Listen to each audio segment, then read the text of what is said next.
And here we have the area of a trapezoid, Theorem 11.4. And you've seen this written several different ways. 1/2 times the height and the sum of the bases. This is our textbook. Yeah, I think you've far more often seen this. The average of the bases, b1 plus b2 over 2 times the height. But I want to show you another way to think of it. So right now, with the existing formula, we've got the base on the top here, and we've got a base down there, and we have the perpendicular distance, we have the height. But let's dissect this figure. Let's first start by drawing in a median. We remember from previous section that a median or midline is going to bisect each of the legs of the trapezoid.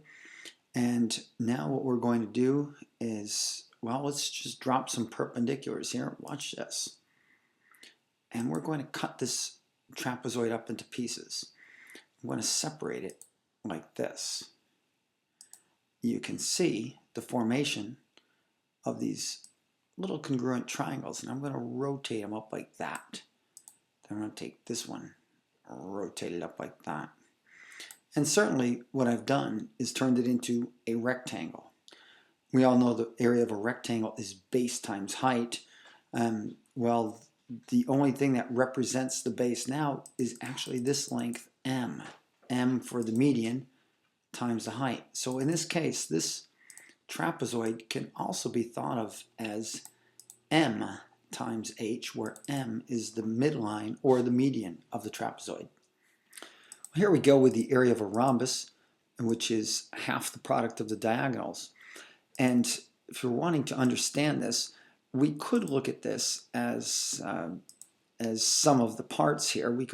We have 4 congruent right triangles.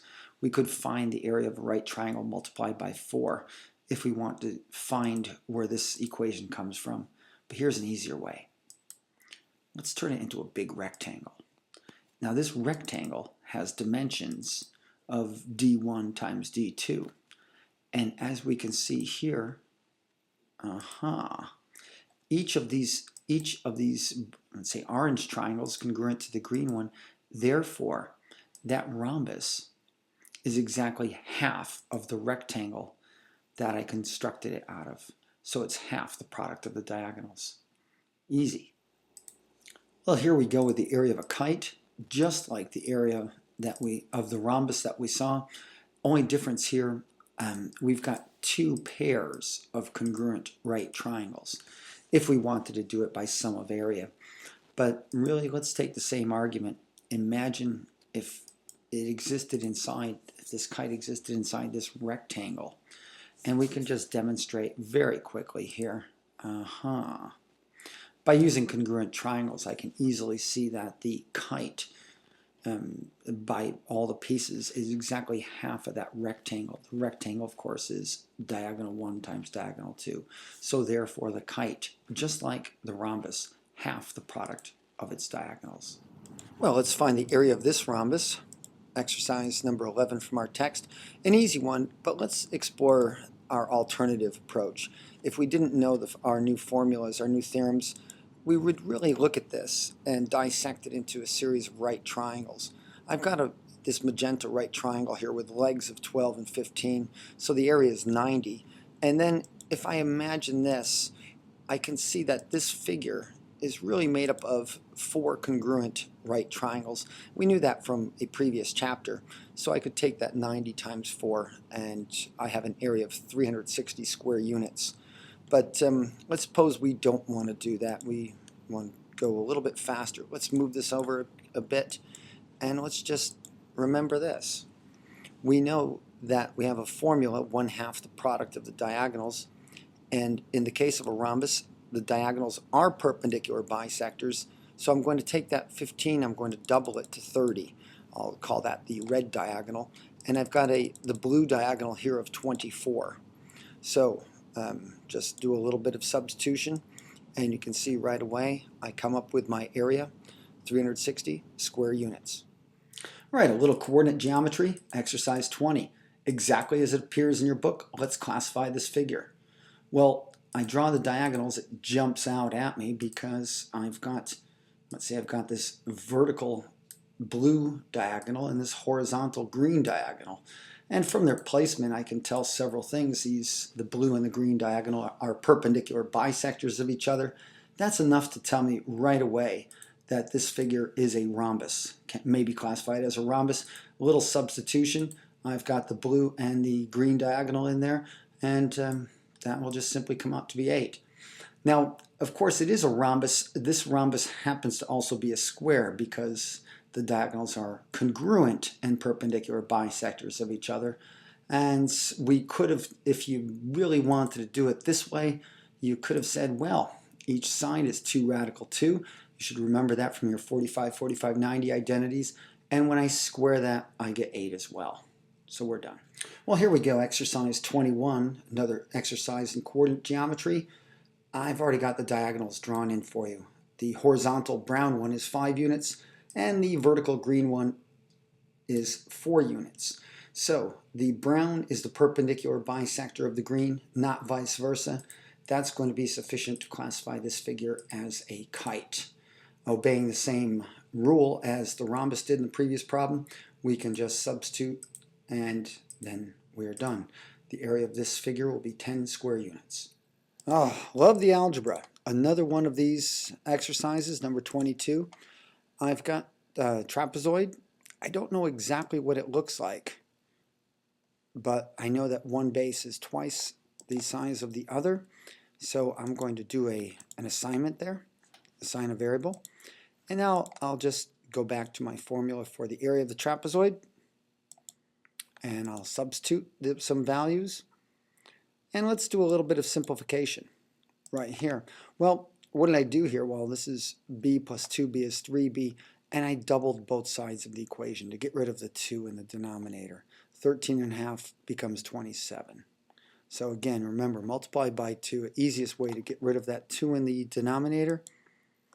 And now a trick from our old chemistry teachers. Remember, we always are dimensional analysis. When we divide, we're dividing by 3 feet. Remember, you're dividing the number, but you're also dividing the unit because there's square feet there, and square feet divided by feet are just plain feet.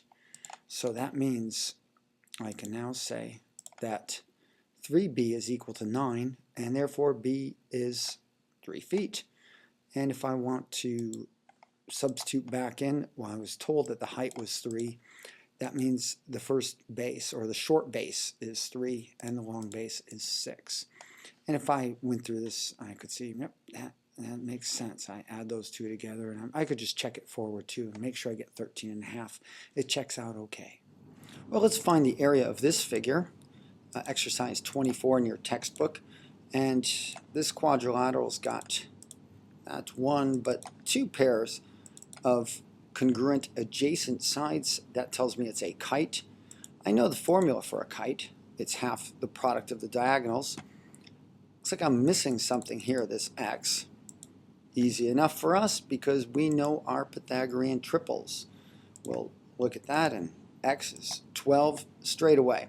Of course, we could use Pythagorean theorem, but remember those triples, they're going to make our life so much easier. So now we also know that one of these diagonals is the perpendicular bisector. In this case, the horizontal one, perpendicular bisector of the vertical diagonal. And that means I've got everything I got everything I need.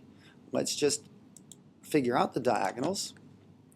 The vertical diagonal, 2 12s, and for the horizontal, I'm going to add the 30 and the 16. And now it's just a simple case of substitution.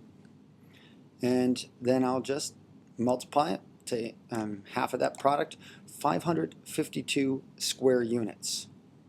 And we're done. Well, here we go in exercise 32. We've got some drawing to do. And it says here we're going to take some kind of a rhombus with sides of 13. So here's a rhombus, and I put a little 13 down here. And one of its diagonals is 24. Well, if I were just to draw a diagonal and said this thing is 24 units long. Now I'm still not 100% sure where this should be. So I guess you see here it's getting shorter. Well, I don't think that's it. Here it's getting longer, or getting better. Let's draw the other diagonal. We know that the other diagonal must be perpendicular. As a matter of fact, they're perpendicular bisectors of each other. And the key to placing this figure right is remembering the four congruent right triangles. And if this diagonal is 24, then because of the perpendicular bisectors, the half diagonal would be 12. Well, the half diagonal would be the leg of the right triangle. And you see a 13 here, you got a 12 here, and you remember this. You remember your 5, 12, 13 Pythagorean triples. So this side's got to be 5. Now that tells me it's probably going to look more like that. 5, 12, 13 Pythagorean triple, and that's going to help us answer the other two questions, and that would be find its perimeter and area. Well, the perimeter would be 4 13s, which is of course 52, and as far as the area, 1/2 the product of the diagonals. Remember, the diagonal, the blue diagonal, is 24. Now this red is not a diagonal, that's only half a diagonal, so this diagonal is 10. And by the way, this would be a scale drawing. So a 5, 12, or a 12 here, 24, and there you have it. Well, let's look at another way of proving the formula for the area of a trapezoid. We've got a trapezoid here, and we've drawn one diagonal to split it into not one but two triangles. Each of these triangles has an area. The blue triangle, I'm going to say SR is the base, we'll call that B1, and height H is the perpendicular distance to the vertex. And the red triangle, well, that's got a base of B2, but it has the same height, the perpendicular distance from the base to its opposite vertex. So I've got these two formulas here, and we recall postulate 26, area addition. So yes, I can just add those two areas together, and let's add them up. So the figure, PQRS, some quadrilateral, okay, we know that it's a trapezoid. I'm going to put in the formula or the area of the blue plus the area of the red. And let's see, the H, again, that's the same H. So let's just clean it up a little bit.